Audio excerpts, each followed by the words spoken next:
The Oscars are almost upon us, and you're probably still wondering, hey, why'd that movie get snubbed? I'm surprised by that. How was Bohemian Rhapsody nominated for Best Picture? You gotta get over it. You gotta rub some dirt on it because it's time to move on and it's time to win your Oscar ballot. We're here to give you all the inside information as to how to win your pool. You might be able to go the mythological 24 for 24 after watching this vid. Why? It's not because I'm here, it's because we have two celebrated experts here to help us with our picks. Jacqueline Coley, a editor here at Rotten Tomatoes. How was picking the Oscars for this year for you? Was it more challenging than in years past, or did you find it a little bit easier going? I will say this year was slightly easier for me just because I've been delved in deep with awards for the entire season here at Rotten Tomatoes. I've kind of taken that mantle onto myself.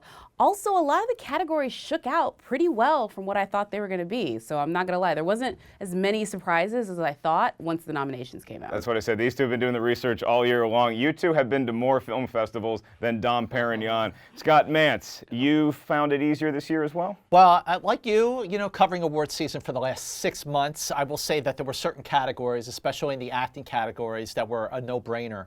But when it came to Best Picture, that was a little tougher. Yeah. And that's a good thing, because the last prize of the night is Best Picture. And that's what we're saving it for, is our last category as well. So here's how it's going to work. If you check out the ballot that we have made for you, we're going to start with the Best Supporting categories, and then we're going to work our way down that ballot. And then we're going to close out with our grand finale, the Big Four, your Best Actor, Actress, Director, and ultimately the Best Picture. And I want to hear from the experts. I'm just here to referee and maybe break a tie, because I believe in Jacqueline, I believe in Scott. Maybe they agree with each other a lot, but in the case that they don't in any particular category, I'll hear both arguments and then I will make the ruling, and that is what is going on my ballot. Hopefully, I finally get to beat my mom in the Oscars ballot, because it's never happened before, but with you two at my side, I feel a little bit more confident. So enough talk, enough preamble, let's get right into it. And Jacqueline, I want to kick off with you. Best Supporting Actress, which way is it going to go? I mean, I'm so glad that this is the first category to talk about, because it's also the most honored performance of the year, and that's Regina King in If Beale Street Could Talk. She's just racked up every critics win, Hollywood Foreign Press, the Film Critics Associations. I cannot say enough about the fact that she's absolutely going to win for her performance in If Beale Street Could Talk. That one feels like a slam dunk to me, too. So Regina King, Scott, we're off and running. Let's get to Best Supporting Actor. Well, just like Supporting Actress, a slam dunk. This is going to Mahershala Ali for Green Book, a more fully realized performance than the Oscar-winning role he did in Moonlight 2 years ago, but he won the Golden Globe, he won the SAG Award, he won the Critics' Choice, he won every other award. It's his to lose. It's his to lose for Green Book, and I want to stick with you as we move on to our next category with Original Screenplay. How's that one shaking out? I'm sticking with Green Book on. Are you going to vote for Green Book for every category I go to? I wish I could, but and not if we want to see the Oscar ballots win here. And I think that more than Best Picture, I think that Green Book has the best shot of winning in this Original Screenplay, especially because it did win at the Golden Globes, and it did win the PGA Award for Best Picture, which will help boost its Original Screenplay chances. Very tough to conjure a screenplay out of thin air, Jacqueline, but it's also tough to adapt something that was not originally meant for the big screen into a screenplay. So for the adapted category, how's that one going? So this is going to be a legacy award. It's going to go to Spike Lee for BlacKkKlansman. Spike Lee has a long and storied history with the Academy. They didn't nominate Do the Right Thing for Best Picture. He didn't get nominated. This is his first year to get nominated as Best Director. I don't think that category is going to shake out as well, but I do think he's going to get it for adapted screenplay. Even though in my heart, I wish it was another, I know it's going to Spike. It's good to hear that BlacKkKlansman is going to get some recognition. More on that when we get to Best Picture. Maybe I'll have some things to say. Scott, let's move on to the animated feature. I think this is one that a lot of people are looking at, and maybe it's surprising if you haven't been following the movie industry, but people in the know one movie's taking this thing. Oh, one movie is definitely taking this thing, and with great power comes great responsibility, and that is why Spider-Man Into the Spider-Verse is going to win Best Animated Feature. It has won every other animated award for which it was nominated for. It won the Golden Globe, it won the Producers Guild Award for Best Animated Feature, and it won all 7 Annie Awards which it was nominated for, including Best Animated Feature. I don't want to jinx anything, but this is running very smooth as we move into the Best Documentary Feature. Scott Mantz, how you feeling? RBG all the way. RBG for Scott. Jacqueline? I picked Free Solo. Nat Geo produced this amazing documentary about a man who basically does this incredible climb with no like safety net. It's basically death-defying. You basically watch his preparation for what could be his death. I do think the Academy is going to go a little bit more than that than what Scott picked for RBG. Okay, but that's I'm going with RBG because I feel like this is, especially now that Three Identical Strangers and Won't You Be My Neighbor, two of the documentary frontrunners weren't even nominated. That really opened the door for Justice, Ruth Bader Ginsburg, who's just, she is a superhero for everything that she stood for and stands for. It's a more important film, and that's why I think that's going to win. So I will just hearken you back to one thing, which is last year Icarus beat Faces Places, and that was the one that everyone thought it was going to win. And the reason why it beat it, you got to think about which one did people see a lot in the theater. Don't get me wrong, RBG was something that a lot of people saw, but Free Solo had this huge IMAX push, and it's actually back in theaters right now, right when people are about to do their voting. I do think this one's going to push, and they're doing a huge campaign to make it happen. Listen, Free Solo is back in theaters at the moment, is breaking box office records, as it should. But it's going to end up the most box office documentary of the year. But Ruth Bader Ginsburg, she is still with us. This is a movie that honors her at the same time that On the Basis of Sex, a narrative feature, also honors her. She's got so much momentum, and because most people had never heard of her, they did now because of this movie. I would say RBG is the more important documentary of the two to go check out, but look, I've been to Yosemite, I've witnessed El Capitan, didn't see any bears, but I definitely couldn't imagine anybody scaling that thing. In Free Solo, you get to witness it. And so, Scott, I'm sorry, your movie's very important. I'm going with Jacqueline, I'm going with the IMAX, I'm going with the box office. I get it. Free Solo is the one to check off on your ballot. And we move on to Best Foreign Language Film. Scott, which one you got for this? I'm going with Cold War for foreign language film. Cold War. Jacqueline, how you feeling? I feel like that's a great choice. I love that film, but it's going to Roma. Roma has not lost a contest this year that it has been going up against Cold War, except for the contest where it wasn't eligible. There's no way this is not, it's just, there's no way it's not happening. Okay, here's why it is going to happen. Here's why I'm pushing for it to happen. Here's why I think it will happen. The Oscars are a different beast entirely. You have Marina de Tavira surprisingly nominated for Supporting Actress. No one saw that coming. But now that Roma is the front runner, and we'll get to Best Picture, but I have to mention, because it is the front runner for the big prize, and because Alfonso Cuarón is the front runner for directing, but Cold War was also nominated for Best Director. So I think they're going to give Roma the big prize and give foreign film to Cold War. I think if it was at a traditional studio, I'd agree with you, but there is still a huge Netflix bias in the Academy. A lot of them look as the heralding of dark times for the film industry, and a lot of them look like, I don't want it to win Best Picture, so let me give it for this. Just as many people who I think are trying to do what you're doing and spread the love, there's way more of them that are like, yeah, you can't sit with us yet. I'm just saying. So you're thinking there's a situation where it could be a makeup call, perhaps, in your opinion, just because, like, if a director got snubbed, but they nominate the movie for Best Picture, like a Ben Affleck Argo situation, or a Bradley Cooper Star is Born. But Mark, again, what I think is really going to tip the scales in favor of foreign film for Cold War is the fact that its director was nominated for Best Director. So there's a lot of love for the film. Yeah, same thing happened to Hanky, and he lost for more. There's a lot of love for the movie, and I have a lot of love for my panelists equally. I hate to make you 0 for 2 in these arguments, but look, if I'm sitting down and I'm looking at it, it's so hard for me to think about the fact that Roma could win Best Picture, but not win Best Foreign Film. So I gotta go Roma, so I think that's the one y'all should check off on your boxes. I'll let you cool down, and we'll go back to Jacqueline for the next I'm just saying, if you're with me, you might have a good chance. I'm just saying. I see the Oscar-winning ballot right here, folks. Jacqueline, let's talk Best Original Score. How's the music one shaking out? Oh my God, I'm so excited for this one, and I hate to say it, and the most reason why I'm excited is Justin Hurwitz is not in this category for First Man. So my boy Nicholas Bertel for If Beale Street Could Talk is gonna finally get his due. That was a big shock on nominations morning, the fact that Justin Hurwitz, who kind of swept a lot of the categories, he won BFCA, he won the Golden Globes, didn't get it on here. it really opens up the door for Nicholas Britell, who's the only other composer this year to really get a ton of love. I really love all these scores. I would love it if Black Panther won, but put your money on if Beale Street could talk. Well, Scott, I'm not sure how to feel about maybe not seeing any original songs performed during the actual ceremony, but one is going to take home an Oscar. Which one's that going to be? Okay, well, breaking news, all 5 songs now will be performed at the Academy Awards. That's great. I always liked it. Yeah, if Kendrick decides to show up. I mean, let's be honest. The rap god doesn't necessarily like to show up for stuff like this. We'll see. But in this case, I think you're going to see Bradley Cooper and Lady Gaga perform the Oscar-winning song. That is Shallow. And I think when you look at the other nominations here, not only is Shallow the one that everybody knows, whether they've seen A Star is Born or not, it's been winning every award that it's been nominated for. There's very few locks. That's a lock. And they had the opportunity like no other Best Original Song where Bradley Cooper could hop on stage with Lady Gaga at any concert and just be like, oh yeah, hey Oscars, remember us?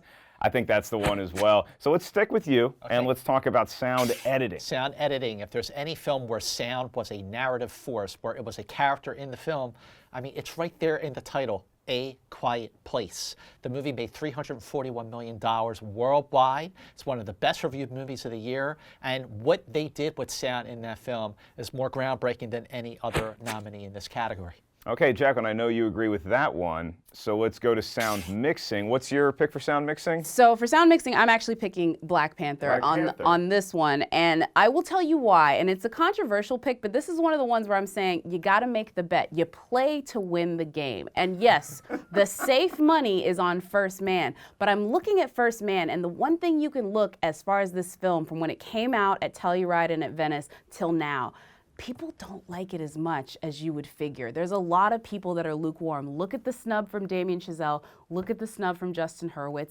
It's just not a movie that's on top of people's minds. And so I do honestly think it's going to be like Baby Driver. Remember Baby Driver was that movie that kind of fell off. It had the momentum. It was nominated for sound mixing, sound editing, and it lost both. Scott, are you taking Black Panther or are you going First Man? I'm sticking with First Man. Everything, I agree with everything you said, but I still think that it is going to show something. I mean, there are not a whole lot of people love the film, but there was a lot of support, enough support for where I think it will win for sound mixing. It's a tough call because I think Black Panther has a good shot to win Best Picture, and more on that later in the vid. But if Black Panther does not win Best Picture, I feel like a lot of voters want to reward Black Panther with something. And I feel like First Man, the box office results, the snubs that we had already mentioned, I feel like everything is trending Black Panther's way. So unfortunately, I do have to take Black Panther in there. So I would say check that one off your phone. I mean, I will look. I will add this. I'm glad you picked me, but again, not to change my pick because I believe in my pick. There is a lot of safe money in First Man. So if any of you guys want to be risk takers to make that bet and maybe have a win big, maybe you go that way, but I still think I have the right choice. Well, let's go back to Scott for a category I know he is an expert in, and that would be makeup and hairstyling. Scott. Yes, I am absolutely an expert in makeup. Stylish again today, I might add. Thank you so much. Yes, I mean, well, to think about makeup and hairstyling in this category here, I mean, look at last year with Gary Oldman, his Oscar-winning performance in Darkest Hour. The makeup and hairstyling, that he disappeared into that role the same way that Christian Bale disappeared as Vice President Dick Cheney in Vice. It's his, it is his, it is his. I am 99% sure on that one, but I still have love for Border. That's one of the greatest troll fairy tales you will ever get the chance to see. So love for Border, but it's going to go to Vice. So the box you're checking for that one is Vice, and we move on to costume design. Scott, what's your pick for costume design? Black Panther. And Jacqueline? So I'm going with the favorite, and it breaks my heart because Ruthie Carter, who is nominated for Black Panther, would be the first African-American woman to win the category. I think she absolutely deserves the category. If no one will be happier than me if I'm wrong about this. But Sandy Powell is nominated twice for The Favorite and for Mary Poppins Returns. And period piece costuming is so hard to beat. There have been so many instances of really great fantasy, sci-fi costuming that is lost to the period piece drama. And I'm feeling that it's probably going to happen again this year. If she wasn't nominated twice, In the same year, I would be like, no, but I think a lot of the folks are going to look at it like, she's got too much up there not to give it to her. Or, Scott, could that double nomination maybe split some votes? Because I tend to lean towards your pick with Black Panther. All right, here's why I think Black Panther is the one to beat here. Because it got 7 nominations, Best Picture, but all the other nominations are below the line. While I don't think that sound mixing is the one that it's going to go to, the way that this movie created a whole other world with Wakanda, that was supported by the costume design. The movie made $1.3 billion worldwide. It's like the Lord of the Rings in the way that it created this other world, and that comes from, among other things, costume design. Okay, I agree with you on that, but before Return of the King, I believe Lord of the Rings lost every time they were nominated for They costume. did, Yes. but the last time they won for Return of the King, it was for all 3 films. True that. I agree with Jacqueline. Nobody would be happier than me if Ruthie Carter won for Black Panther. And Jacqueline, I think she's going to win for Black Panther. So, Scott, all right. congratulations. You get a nod from the judge. I will be so happy if I'm proven wrong about this. I just want to add that out for the record. So, Scott, let's continue on with our 2019 Oscar ballot. A perfect ballot, in my opinion, so far. Hit us with cinematography. Who's taking that prize? Well, I think this is definitely a Roma category. You know, hands down, sight unseen. But it has won. It won the Golden Globe, and it won the Critics' Choice, and a lot of the cinematography awards. Yeah. So that's why, I mean, just the support of that guild in this category, it's a shoo-in. Okay, good. So if you're playing along at home, if you're in an Oscar pool, Roma's an easy check in that one. So we move on to production design, Jacqueline. Okay, so this is one where I do think Black Panther is going to come out on top because we will have an African-American female win the category for the first time when Hannah Bleeker, the genius behind Beyonce's Lemonade, I have to put that out there every time, is going to win production design. The throne room of Wakanda is like highlight reel, and the Oscar goes to. No way that's not going to her. Okay, I'm going to stick with you for film editing. Who's your pick for film editing? So this one, it breaks my heart because You're having your heart broken a lot It is. today. This is the reason why, is because these are not my favorites, but Bohemian Rhapsody is going to win. And the reason why it's going to win, there's been a lot of videos on Twitter mocking the editing in Bohemian Rhapsody, but it wins for the Live Aid sequence. That's all most people see for the nomination process. They only show them certain clips. All they do is show them the side-by-side of Live Aid, what they did in the film, and the Live Aid actual shots, and the precision editing that they did to make those things look almost exactly the same. That's the reason why it's going to win. You are so convincing in your argument that my original ballot pick of Vice is now being changed. I'm going with Bohemian Rhapsody. No mas. Mance is backing down. Yeah. Back in town. There's no I mean, it really is. I agree with you. Because like people have been mocking it, and I agree with the mockery, but they show them that Live Aid sequence, and they vote for it. But also when you look at the way they recorded Bohemian Rhapsody, that scene where they recorded the song, and also when they cut back and forth with "We Will Rock You" between the studio and the concert, that's marvelous editing. Yeah, all of the music video sections is why this one's gonna win. And that sequence, it felt like you were there at Live Aid, even though there were some visual effects employed. Not enough, perhaps, to get it nominated for Best Visual Effects. So, do we have a agreement here, Scott? Who's your pick for Best Visual Effects? Man. He's got First Man. What do you have, Jacqueline? So I'm actually gonna go with Avengers: Infinity War on this one. This is this one image where I'm like, the Academy of 5 years ago, Scott. I think you're absolutely right that First Man wins, but they have been infusing the Academy with younger voters, with more actors, with more people from marginalized communities. I think this is where they're going to give their love for the movie that they saw at the box office with Avengers. A lot of these guys are friends with the film. I mean, half of Hollywood's in the movie.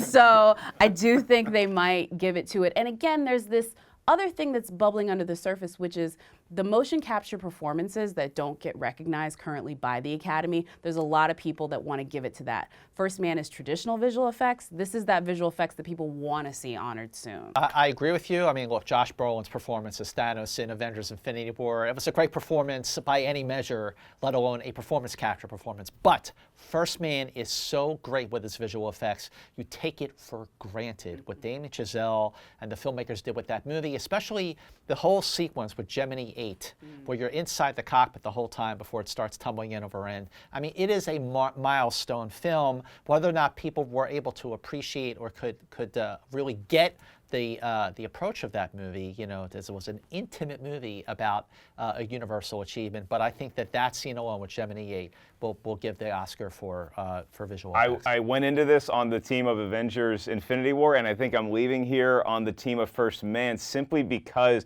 in the same way that you can show a group of voters the Live Aid sequence at the end of Bohemian Rhapsody, you show them the end sequence of First Man, and that might be enough to do it. So I think First Man does end up getting an Oscar. No love for Solo, a Star Wars story in the hyperspace. No, I will say this, though. I'll add a little bit to this.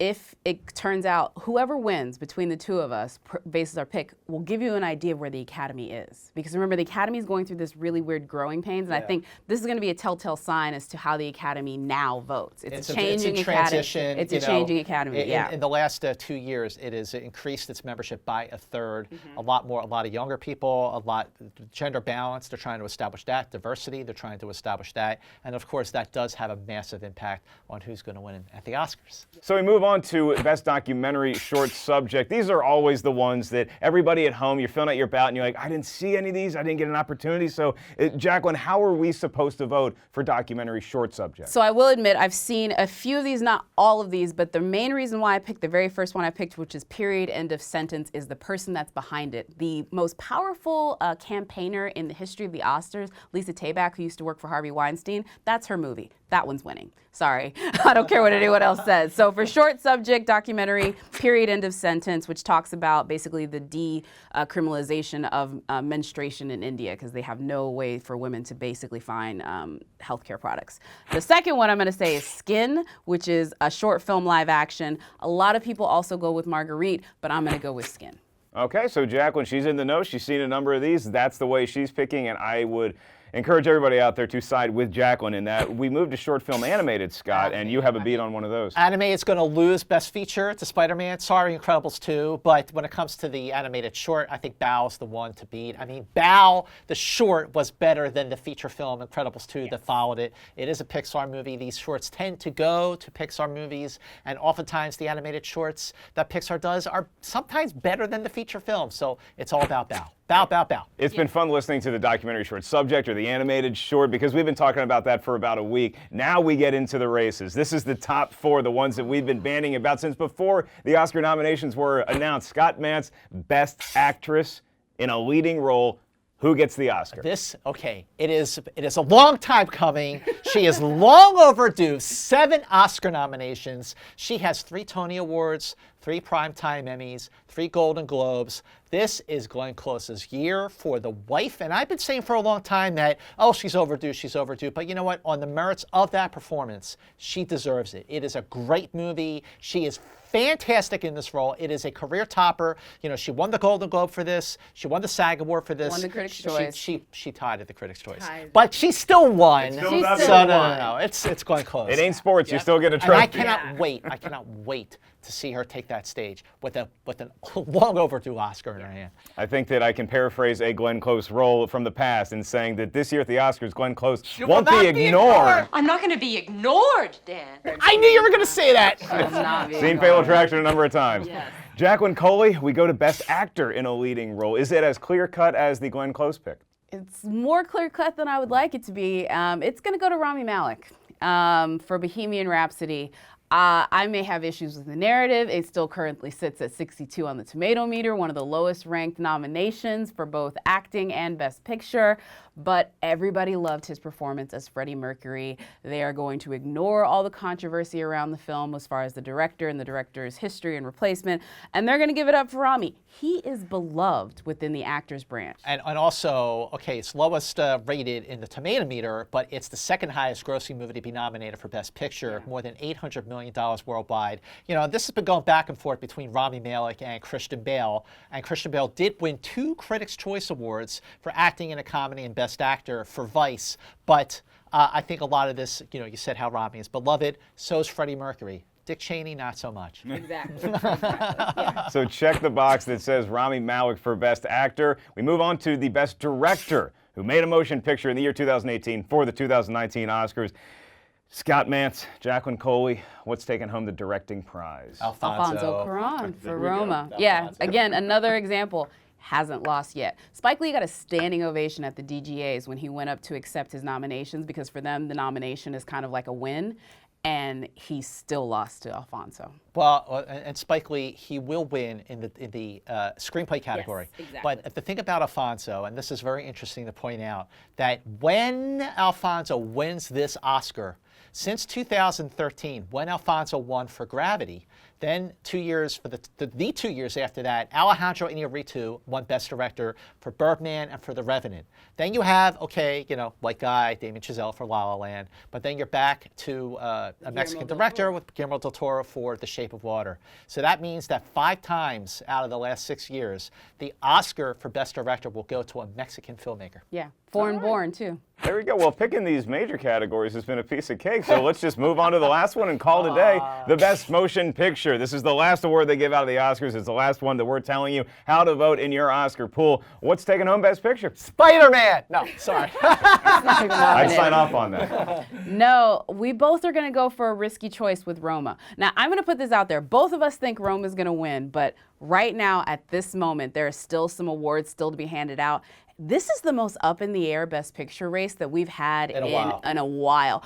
Because in the sense of like, okay, yeah, a couple, you know, Moonlight and La La Land, but that was a 2-horse race. We're talking Spotlight and Revenant, that's a 2-horse race. Yep. There is a legitimately 4 films that could honestly take home Best Picture, and none of them would be surprising, maybe even 5. Roma, Green Book, Bohemian Rhapsody, Black Panther, or BlacKkKlansman all have a more than reasonable shot of taking it. If I had a vote, I would say BlacKkKlansman, but I think that one is way back in the pack. I think Black Panther, all of a sudden, with all the goodwill, all the press it's getting recently, actually is now the front runner. So I have to disagree with both y'all. I'm not telling you that's the box to check, because I trust these two more than I trust myself, but I think Black Panther has a legit shot to outshine Roma. Absolutely, it has a legit shot. But and I know why you're saying that, because it won the SAG Award for Best Acting Ensemble. And it is an ensemble film. It's not just about Black Panther. You know, you got diversity and gender equality in all the ranks of the casting of that movie that deserved to win Best Cast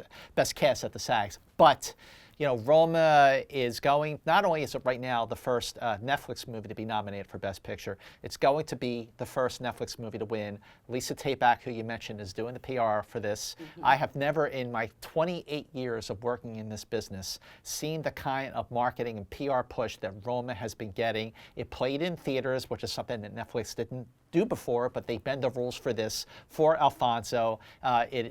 It has been winning a lot of other awards, right? Yes. I mean, again, the most, it still tops our awards leaderboard. I think currently now it's 60+ wins at RottenTomatoes.com. The most honored film of the year, just as Regina's the most honored performance. The one thing I will say about any of these films, whatever wins Best Picture, I can tell you this now, it will come down to what we call the preferential balloting. For those of you that don't know, the Oscars don't vote like a straight, this is how many got the most votes. A film has to get 50% to win. And at this point, I don't think one of these films is guaranteed to get 50%. And so then it'll go to, okay, what did you vote for your number 2? Because they will rank every one of these films from 1 to 8. And I do think that whatever ends up winning is going to be the film that more people had in that 2, 3, 4 ranking, not just the one that maybe had the most number 1 votes. That's also how Moonlight won. That's also why in a lot of years, in recent years, Best Picture and Best Director have gone to different movies. Yes. Now, having said all of that, Roma's going to win. Yes. Okay, look, if I'm going with my heart, I'm saying BlacKkKlansman. I'm going with my soul, I'm going Black Panther, but I trust y'all, if you're watching this, check off Roma in the box next to Best Picture.